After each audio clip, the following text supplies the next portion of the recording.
My name's Nick with Nick's Electronics Repair, and in today's video I'm going to show you how to remove the controller board out of this Frigidaire gallery with model number LGEF3045KFK. One of the main reasons that you would want to remove that controller board is because the oven does not heat up anymore, which is the issue we're having here today. The first thing you always want to do is remove your power. So we've already done that.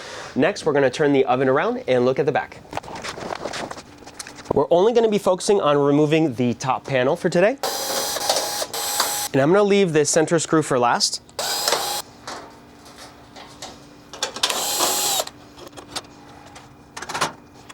And now we've exposed the controller board. Next, we're going to go ahead and remove our cables and connectors. So I'm just going to undo this zip tie here just to move that out of the way. And one thing you can do if you're unsure on the removal process is just take a quick picture like that. Everything will make sense when you put it back in. But we're going to start by wiggling off the black connector here. Then the plug here, there's a little clip. We're going to put pressure and again wiggle it out. Now for these two bigger ones, there's no clip that you need to press in. You just need to work your way around, keep wiggling, put a little pressure away from the board, and eventually it'll come free. Do that again.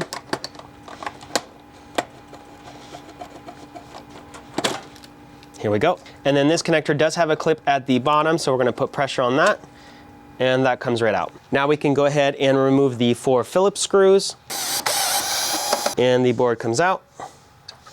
If you're interested in finding out exactly how we diagnose and fix these controller boards, you can check out this video next. If you're interested in sending in your controller board for us to fix, we do have flat rate services available on our website with a 1-year warranty. Those will be linked in the description down below. If you found the video helpful or useful, make sure to leave us a like, subscribe for more content, and thank you for watching.